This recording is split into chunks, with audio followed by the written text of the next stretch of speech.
Hola, ¿qué tal, lectores de AF Medios? Agradecemos el favor de su atención. Les damos la bienvenida en esta noche de Focus, este 2 de abril del 2025 y como todos los miércoles es un gusto poder saludar y platicar con Rubén.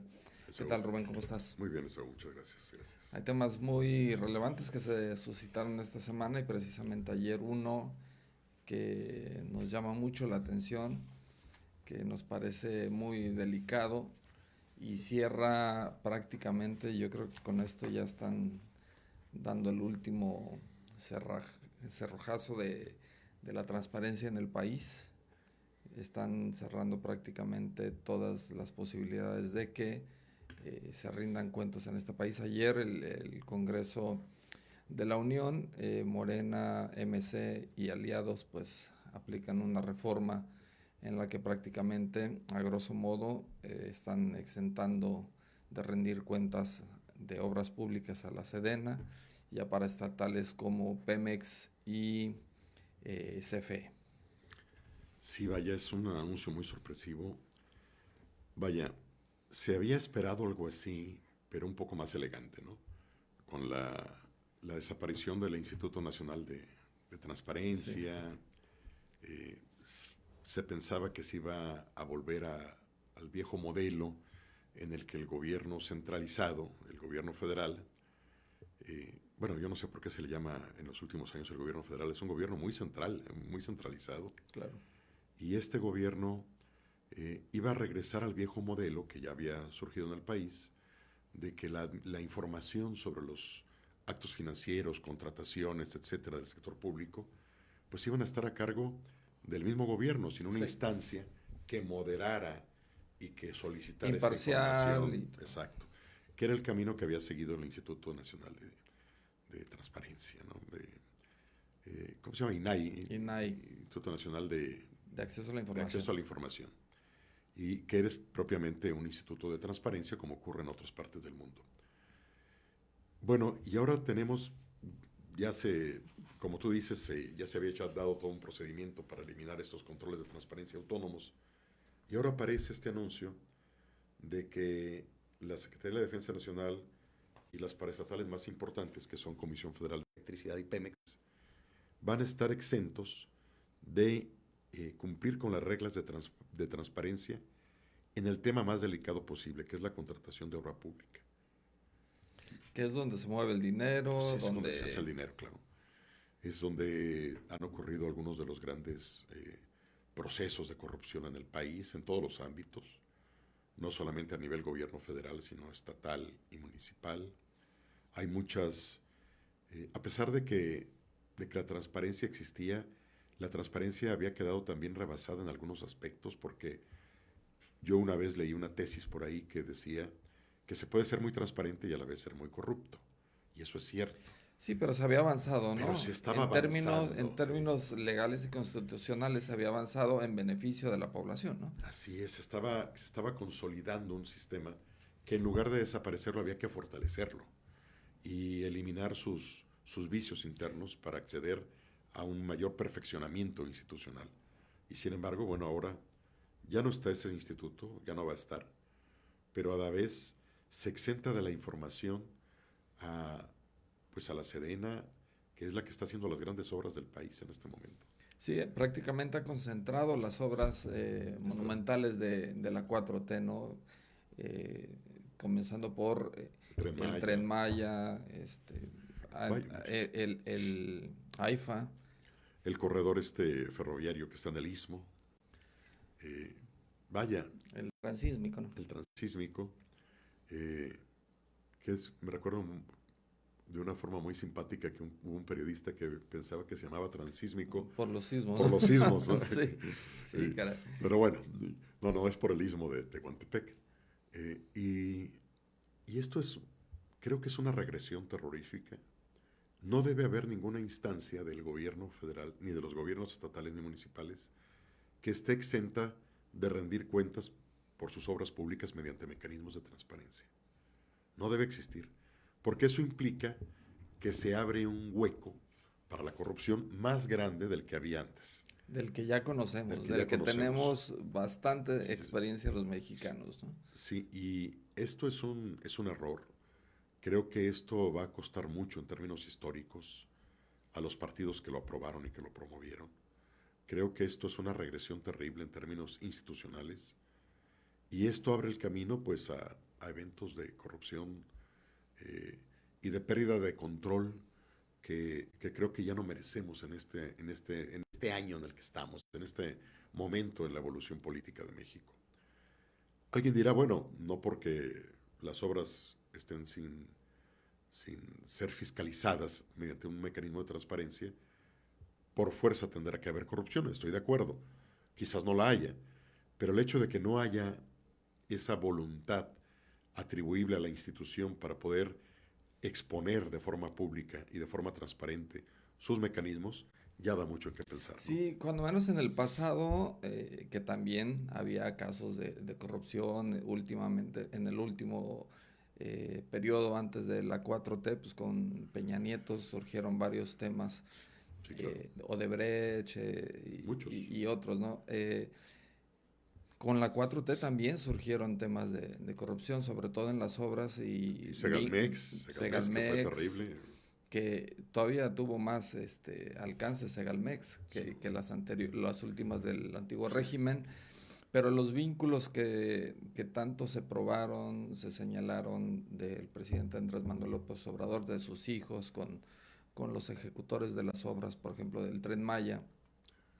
Entonces, lo que está sucediendo es que prácticamente están dejando a ciegas a la población para poder enterarse. El gobierno señala, de pronto ha tratado de corregir la plana de manera pública, señalando que de todos modos se va a seguir informando, que se va a señalar todo lo que se está construyendo, cuánto costó, pero recordemos que es juez y parte, ¿no? Entonces, Eso ya no funciona. tú sabes que al poder difícilmente se le puede creer cuando da un número Claro. en una hora. No recuerdo ya qué presidente, en qué periodo del presidente todavía estaba el PRI, y había una frase muy conocida, no recuerdo si la pronunció algún funcionario federal, pero señalaba que si hay algún apartado en el gobierno donde se puede realizar corrupción y tener grandes ganancias es en las obras públicas, ¿no? Sí, claro. Digo, y eso pues lo sabe toda la sociedad, no solamente la clase política. Y por eso precisamente las obras públicas deben ser hechas con un gran rigor para no contaminar a la opinión pública con este tipo de sospechas. Pero bueno, todo lo que es licitación es peligroso desde el punto de vista del sector público. Digo peligroso porque para el funcionario que ejercita estos procesos es un riesgo. Tiene que estar muy cuidadoso precisamente para que no vaya a saltar por ahí alguna irregularidad que al rato arruine su carrera como servidor público. Estoy hablando de los servidores públicos Sí, claro. honestos, honrados, que están al pendiente. Y es un riesgo eh, permanente. Pero si la persona es corrupta, pues puede generar muchas cosas, inducir muchos procesos que puedan derivar en procedimientos irregulares que generen márgenes de ganancia muy altos. Ahora también ya la auditoría, incluso ahora en este nuevo régimen, la Auditoría Superior de la Federación ha hecho algunos señalamientos de cifras que no corresponden a las obras. Muchos señalamientos, muchos. ¿Y qué ha pasado, Rubén? Nada. No ha pasado absolutamente nada. Pero sobre todo, yo creo que una es lo que en primera instancia se ve, que es dejar de transparentar, ¿no? Pero me parece que el tema va un poquito más allá, sino proteger la retórica del actual régimen, Claro, de que no son iguales, de que ellos no son corruptos, de que todo está muy bien. ¿Y cómo proteges esa retórica? con Pues esto, con estas decisiones, ¿no? no transparentando, o sea, o cuidando qué es lo que sí se va a decir y qué es lo que no se va a decir, ¿no? No, no, no, es una regresión en términos no solamente de política pública, de instituciones no gubernamentales, de instituciones de transparencia, sino es una regresión en el discurso político como tal, ¿no? Porque como tú lo dices, como tú lo señalas muy bien, ¿cómo voy a defender que soy honesto y soy transparente si estoy bloqueando a unas instituciones para que no tengan obligación de informar? Ahora, ya se había hecho esto en el gobierno del presidente Andrés Manuel, nada más que de otra forma. Sí, claro. Recordemos que el presidente Andrés Manuel, en en el periodo del gobierno del presidente Andrés Manuel, se decretó como obras de interés nacional, Sí, de seguridad nacional. de seguridad nacional, precisamente para que no tuvieran que sujetarse a mecanismos de transparencia. Eso es un abuso, porque no puede ser que una obra pública sea un asunto de interés nacional, o sea, de seguridad nacional. No estamos hablando de la construcción de o de la adquisición de equipamiento para el ejército, por ejemplo, que ahí podría Sí, entenderlo. armamento, equipo de tecnología Sí, de... sí, sí, un satélite, o sea, drones especiales. Ahí sí lo entiendo, que haya que tener sigilo y mucho cuidado, precisamente para que grupos de la delincuencia organizada no estén previendo contra qué tipo de armamentos van a enfrentarse, por ejemplo, y no se desate una escalada competitiva, ¿verdad? Eh, pero aquí en este caso en obras públicas de seguridad nacional, digo, ¿por qué? O sea, eh, y bueno, ahora ya ni siquiera eso. Sí, se habían resguardado por N cantidad de años, ¿no? Para que no se pudieran abrir los Sí, archivos en N cantidad de años, ¿no? eso es terrorífico. Me parece que Va a haber un juicio histórico muy fuerte contra estas sí, cosas. Tarde o va a temprano, quedar para la historia tarde o esto. temprano esto va a reventar. Y esto va a dejar una marca en la historia que no lo van a poder borrar quienes lo defiendan. Y va en contra de toda lógica de un gobierno democrático, va Claro, en contra de la lógica a nivel internacional de los gobiernos en este sentido de que incluso la propia ONU también hace recomendaciones en transparencia, queda fuera México prácticamente de todo esto. sí, claro. Y esto se suma a lo de la reforma del Poder Judicial, a otros escándalos por allí. Y estamos colocándonos en un nivel muy abajo en el estándar democrático del mundo, ¿verdad? Si era difícil, hace unos años, si era difícil conseguir información, si había un proceso a veces tortuoso para solicitar información por medio de instituciones de transparencia como el INAI, que hacías una solicitud, te contestaban, agotaban el mes y luego agotaban el siguiente proceso y agotaban hasta 3 procesos para poderte responder a ti como ciudadano y a nosotros como periodistas. Eso sucedía ya con un instituto dedicado a defender Así es. el acceso a la información de parte de los ciudadanos. Ahora va a ser prácticamente imposible encontrar, vamos a tener, en el caso de los periodistas, vamos a tener un proceso más largo Así para es. poder encontrar información y volver a las filtraciones, ¿no? Sí, vaya. Bueno, yo creo que es un momento muy oscuro este. Digo, me da pena decirlo así, pero creo que es un momento muy oscuro el que se vive en el ámbito legislativo para haber aprobado esta reforma, ¿no? Este tipo de mecanismos de exención de la Me llamó transparencia. mucho la atención MC, tanto que cuestiona la 4T, tanto que cuestiona incluso la falta de transparencia y las formas que ha tenido el gobierno anterior y este gobierno, y de pronto vemos Inexplicable, ¿no? siendo aliados en una reforma que sí afecta directamente a la vida de los ciudadanos. Bueno, habrá que ver que ahorita la dichosa oposición, pues es todo menos oposición, ¿no? No se ha entendido que Está desdibujada sí, sí, sí. completamente. No se ha entendido que ser oposición es algo digno. Es estar constantemente cuestionando al poder. Para eso eres oposición. Porque esa es la forma de equilibrar las cosas en los países. Pero si tú como oposición avalas este tipo de decisiones, pues entonces no eres nada. ¿Se está consolidando ya el modelo del Estado presente, Rubén? Pues no me gustaría eh, aventurar un juicio así, pero yo veo que la oposición más bien es un juego de espejos donde a veces dicen que no, pero en realidad luego aprueban que sí. Y entonces eso implica un escenario prácticamente una fábula. Disimulan que Sí, sí. sí, que no Es una están, pero luego fábula, sí, ¿no? es una fábula de oposición y eso implica un vacío de poder bastante importante para el ciudadano. Porque en una democracia los ciudadanos tienen que ejercer presión mediante los recursos de la oposición a las decisiones de gobierno. Si no hay ese recurso, si la oposición es una broma, pues entonces la democracia va a ser una carcajada, ¿verdad? Sí, el régimen está logrando el objetivo, ¿no? Pues, Disminuir, apabullar a la oposición y cualquier señal de un brinco de algunos opositores, pues inmediatamente son parados y detenidos, ¿no? Pues sí, Ahora, desgraciadamente eso tiene un nombre y no lo voy a decir ahorita, pero algún día lo diremos. sí, claro, todos sabemos qué es.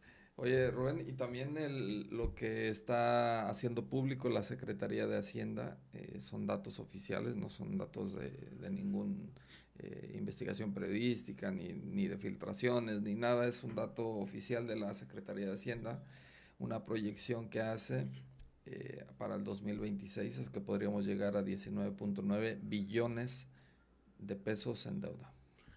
Sí, esa es otra cosa terrible.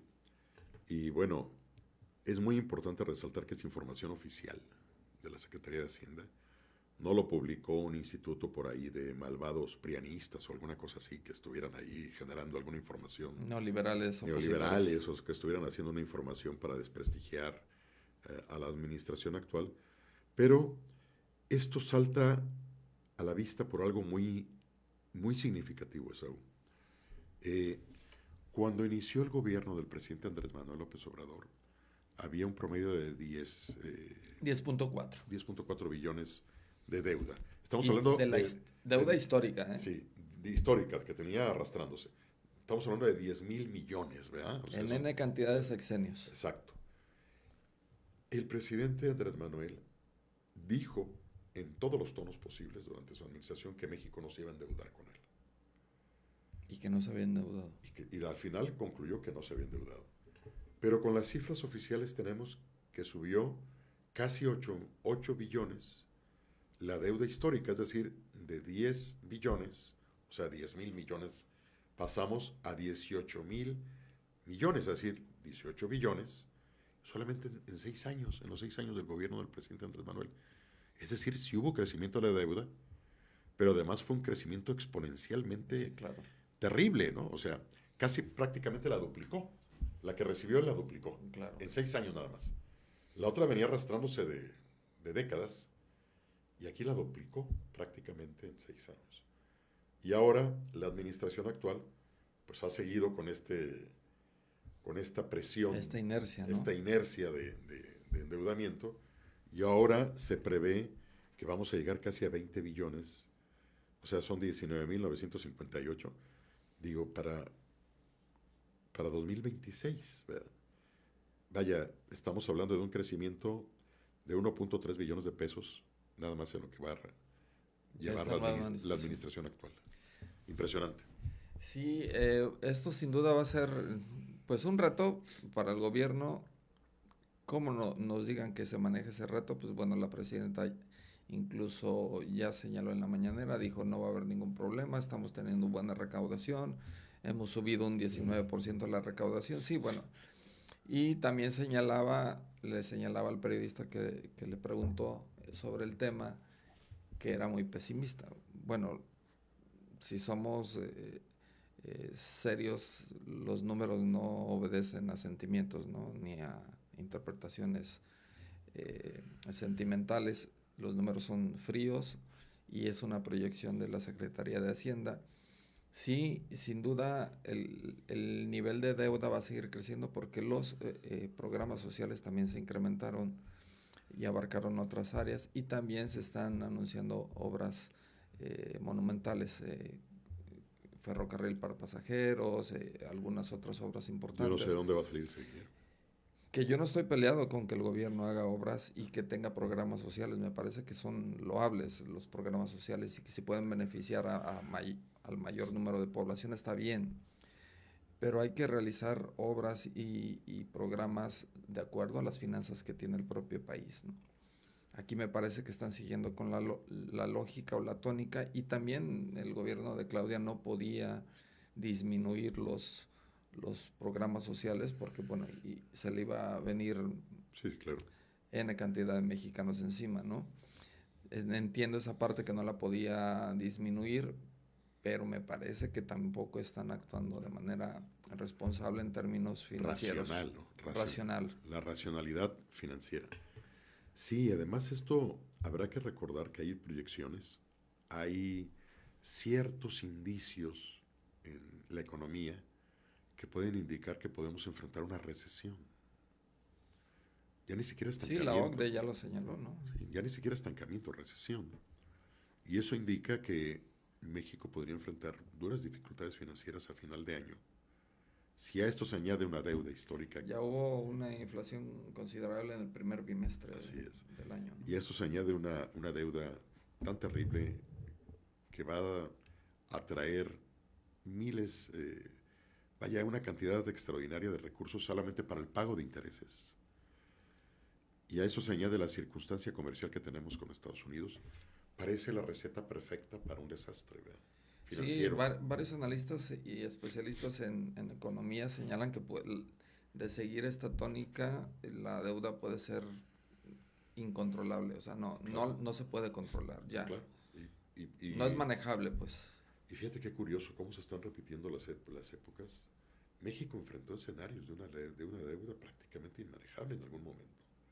Un crecimiento precisamente por gobiernos populistas que incrementaron la deuda de una forma radical y malas decisiones en materia económica. Y ahora costó mucho trabajo enfrentar ese escenario. Costó mucho trabajo enfrentar ese escenario, remontar esa adversidad y mantener al país a flote con una expectativa saludable de desarrollo en algunos años que se vivieron. Y ahora ya estamos regresando otra vez al momento terrible. Y el momento terrible pues va a causar un daño pavoroso a la economía nacional si no existe un plan para contenerlo, ¿no? Y enfrentarlo. Sí, se antoja muy complejo. Yo tengo la esperanza de que el gobierno pueda con esta recuperación de la recaudación que dice el gobierno, se pueda manejar bien y no se despilfarre como ya sucedió el sexenio pasado, que se despilfarró mucho dinero, Muchísimo. no se rindieron cuentas y era suficiente con que desde la mañana se dijera no somos iguales, todo está bien, no hay corrupción, Y ya. estamos estables y no nos hemos endeudado, ¿no? Pero mira los signos. Ahorita estamos quitando la transparencia a las cosas en lugar de incrementarla. Entonces hay un signo preocupante hacia el futuro que creo que no hemos meditado todavía bien. Sí, claro. Oye, Rubén, y bueno, Trump, en la misma tónica, impone aranceles a N cantidad de países también, y hoy pues, señala que 25% de aranceles en aluminio para los países que tienen esa relación comercial con ellos. México, uno de los principales afectados, Canadá también, eh, Francia, Alemania, China también afectados. Pero bueno, el principal afectado en el término del aluminio es México, ¿no? Sigue la misma tónica Trump, con algunas variantes, con algunas variables. De pronto le baja con algunos países. Con México medio está negociando, pero bueno, seguimos en esa incertidumbre con el vecino del norte. Y tengo entendido que ya se había aplicado un arancel del Al acero, 25% al acero y también a los automóviles, ¿verdad? sí. A la industria automotriz.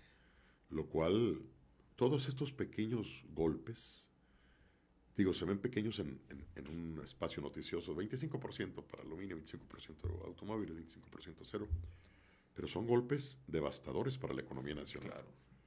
Impresionantes. Y para el porcentaje de relación que tenemos nosotros con Estados No, no, Unidos. impresionantes. México tiene que hacer esfuerzos extraordinarios para generar políticas de compensación para que no se empiecen a alejar industrias que le dan empleo a muchos mexicanos como la automotriz. No veo que se esté haciendo y, y esto implica que vamos a tener una presión adicional en términos económicos, en términos de recesión, en términos de golpe a la economía nacional. La verdad se antoja un escenario bastante complicado hacia el futuro. Yo creo que ya es momento de que nos pongamos a trabajar en alguna estrategia alternativa, porque si no vamos a seguir viendo la tempestad sin hincarnos, ¿no? Sin estar inmersos en una propuesta de protección. Sí, hoy Donald Trump señalaba o calificaba este día como el Día de la Liberación de Estados Unidos en términos económicos.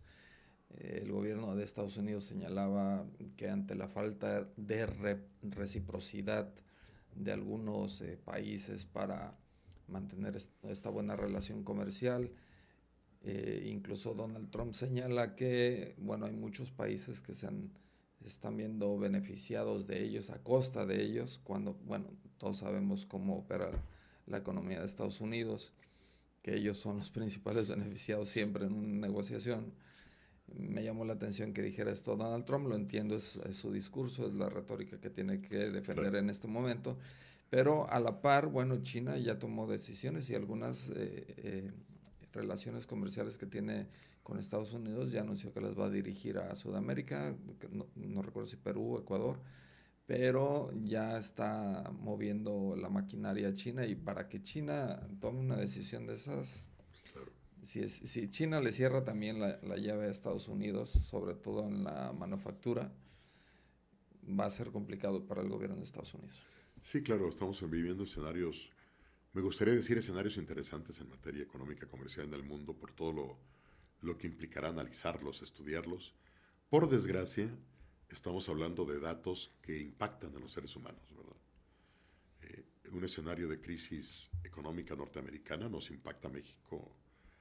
Había un economista que decía que si la economía de Estados Unidos estornudaba, la economía de México tenía pulmonía, Nos ¿no? daba pulmonía, ¿no? Sí. Y aquí estamos enfrentando un escenario así.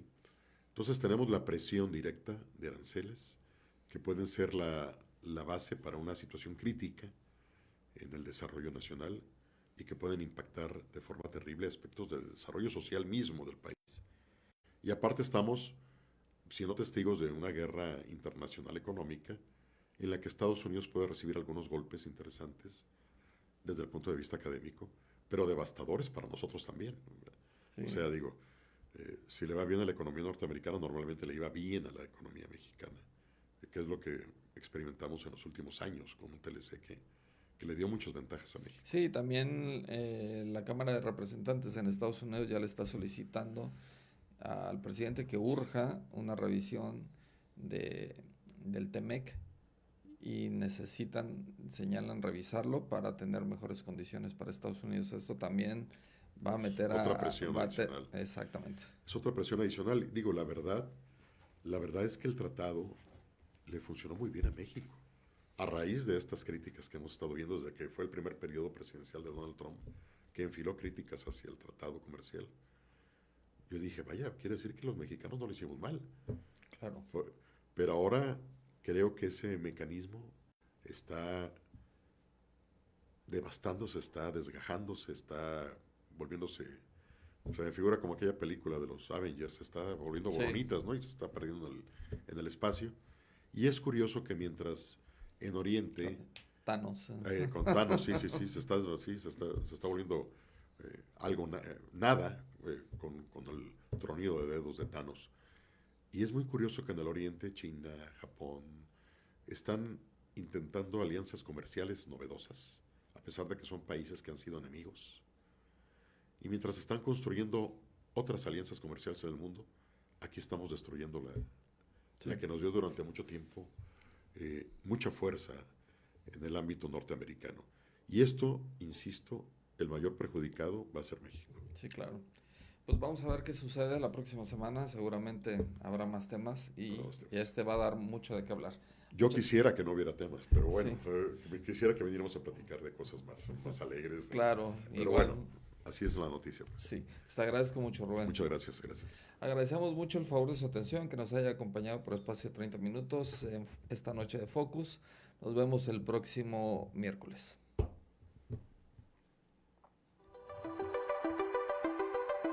Thank you.